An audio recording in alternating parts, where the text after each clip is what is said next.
Some people just don't know how to be funny. Everybody watching this video knows someone who's painfully unfunny, and there's nothing wrong with that. For most people, being funny won't make a living. It might make it easier to make friends, but it's hard to make a career out of being funny. So that means to make a career out of being a comedian, you have to be really funny, right? For the most part, yes, there's a lot of good comedians out there grinding every day to get funnier and funnier. They put in a lot of work to perfect their craft because it's hard to get noticed as a comedian. That's not who we're talking about today though. Today we're talking about two very bad comedians, Amy Schumer and James Corden. Honestly, I only decided to put them in the same video because they look like brother and sister. They definitely have a common ancestor somewhere that did not know how to tell a joke. These guys are not just bad comedians, they're also successful comedians. That's why it's so weird. There's a lot of comedians that don't blow up even though they're funny, and these two have blown up even though they're very unfunny. Amy Schumer got paid $11 million for her Netflix special. That being said, I don't think one single person is a fan of Amy Schumer. If you have any friends that are fans of Amy Schumer, they're not real. They're a government-created experiment. As a comedian, you have to know where the line is, and you have to know when jokes take it too far. She has no idea where the line is. Steve-O is here. Steve-O, great try. Steve-O! But I truly am, no joke, sorry for the loss of your friend Ryan Dunn. I know you must have been thinking it could have been me, and I know we were all thinking, why wasn't it?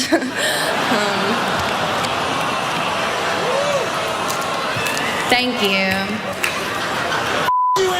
I mean, it's like, oh, be a dirty stand-up comic. You're cracking new ground there, Copernicus. But once you talk about abstinence, everyone all of a sudden, they put you, like, right now, we have to talk about it. Because who is this kid who's talking about abstinence who, you know... Well, it's who's this kid who's, 23. You don't know who you're going to be sexually yet. So to talk about it with such authority and arrogance... I don't know who I'm going to be what? You don't know who you're going to be sexually yet. You're going to be into really weird things in about a decade. Oh, I have no doubt. I have no doubt. Yeah. Trust me. And the thing is, it doesn't... But I really do want to do. But there should be no confidence.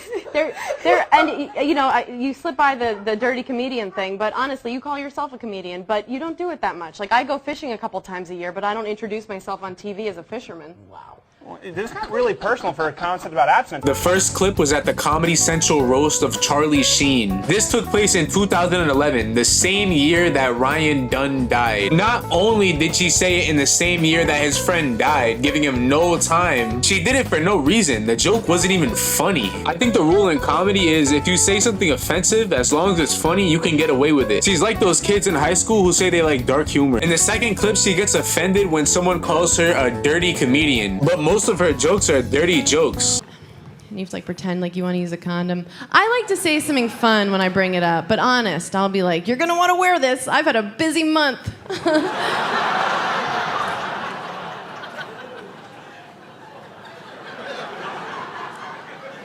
It's like a petri dish right now. I don't know what's happening.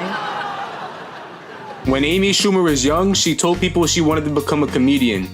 They all laugh, but no one's laughing now. James Corden is listed as a comedian, but he barely tells any jokes. His most popular content relies on celebrities. This takes the focus off him so he doesn't have to do any of the heavy lifting for the show. The worst part about him is not his jokes or his show. The worst part about him is how he acts. He lost his temper in a New York City restaurant yelling at one of the servers. He did this because there was a piece of egg white in his wife's omelet. He said, "You can't do your job, you can't do your job. Maybe I should go into the kitchen and cook the omelet myself." Just because you are from the UK and love food does not make you Gordon Ramsay. You cannot be yelling at these restaurant workers. If you yell at anyone who works in customer service, there's something wrong with you. Obviously, he got banned from the restaurant because why would you talk to a server like that? But after he apologized, he got unbanned from the restaurant. I did not think that would happen considering the owner called him a tiny cretin of a man. James Corden is very insecure. He got up into Patrick Stewart's face after he made a fat joke about him. It's James, isn't it? When the presenters are up here and when the recipients are receiving their awards, don't stand at the back of the stage with your hands in your pockets, looking around as though you wished you were anywhere but here. Oh, you couldn't be more wrong, sir. You couldn't be more wrong. Oh, genuinely. And if it looked like that, I'm so sorry.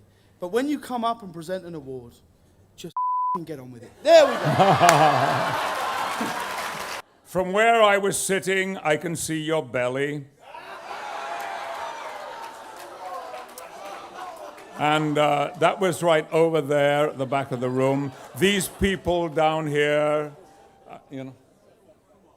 Sorry, I'm waiting for the punchline. Go on. No, seriously, go on.